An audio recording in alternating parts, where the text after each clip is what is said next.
And we're about to listen to the keynote speech by the speaker for today's event, Pastor Tunde Bakare. The chair, the co-convener, distinguished ladies and gentlemen.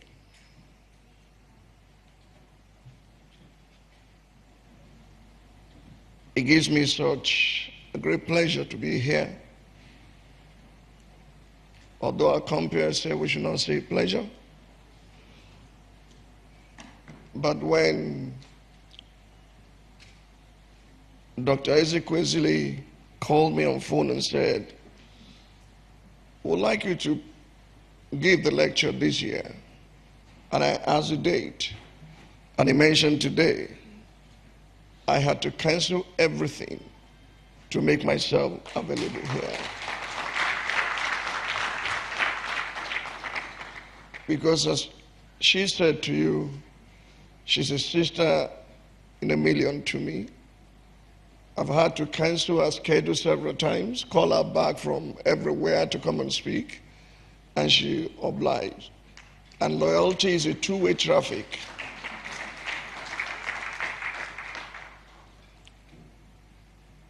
The topic for this lecture is towards a just and good society, renewing our commitment to the girl child in Nigeria.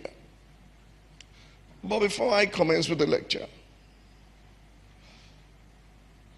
how many of you are affected like I was when the roll call of those girls were made and nobody answered us?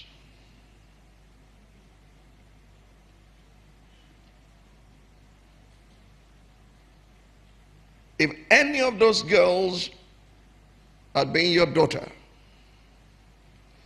as we have some of the parents here, what kind of pain would you have by now that you cannot say whether your child is alive or dead, and yet you call and there's no response?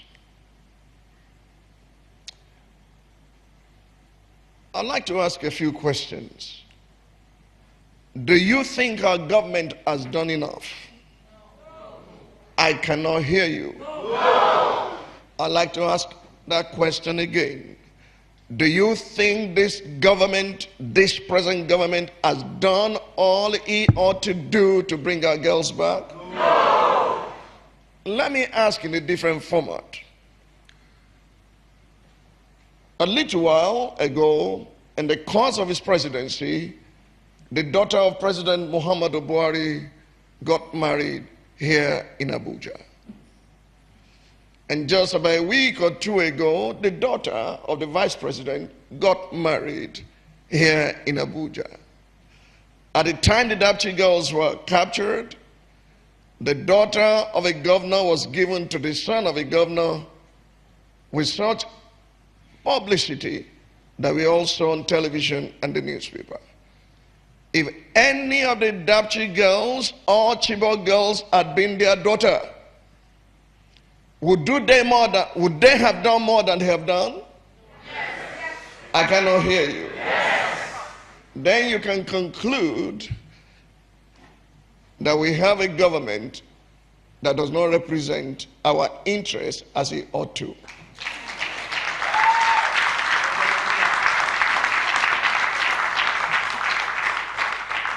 Because if they feel what we feel, they will empathize much more with us and go the extra mile in ensuring that everyone connected to their captivity today is brought to book.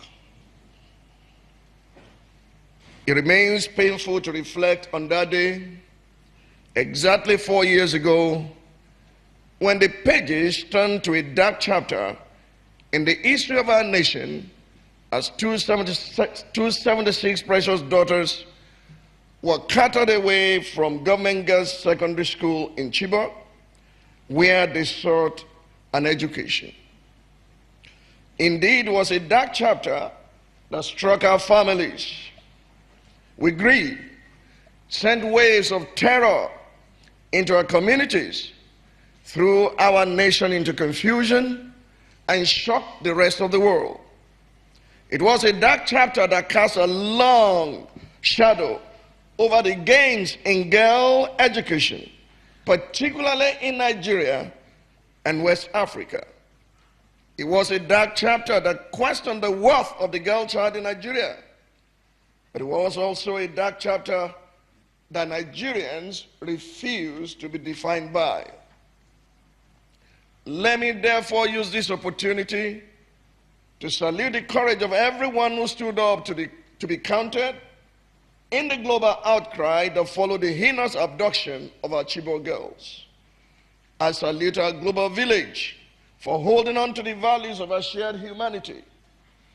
I salute the Nigerian people across the nation for becoming co-parents of our precious daughters, and in so doing, affirming the African tenet that it takes a village to raise a child. I also salute the Nigerian military, those selfless among them who paid the supreme sacrifice while they were fighting to bring these girls back. All eggs are eggs, some are bad, and some are good. I particularly salute the Bring Back Our Girls movement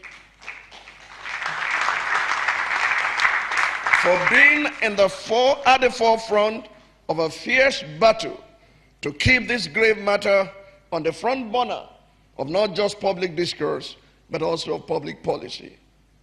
And with utmost respect, because I was told that the mother or a few parents of those girls are here, with utmost respect, I salute the courageous faith, the unwavering optimism, the enduring motherly spirit, and the steadfast fatherly fortitude still being demonstrated by the biological parents of our girls. 2 years ago at the Unity Fountain, I met with some of you on the occasion of the second anniversary of the abduction of our daughters. On that occasion, I declared that although some cynics and skeptics had suggested to us that our daughters would never return, we had never lost hope, and we would never lose hope. I reminded us then that it's better to hope than to despair. I charge us to keep hope alive, knowing that hope, in the words of Archbishop Desmond Tutu, is being able to see that there is light despite all of the darkness. Fathers and mothers, ladies and gentlemen, despite the gloom that still looms from the dark chapter of our nation's history, I'm today filled with joy that the darkness has so far been pierced through by 107 brilliant rays of light. We praise God who has thus far brought back alive a total of 107 of those our daughters.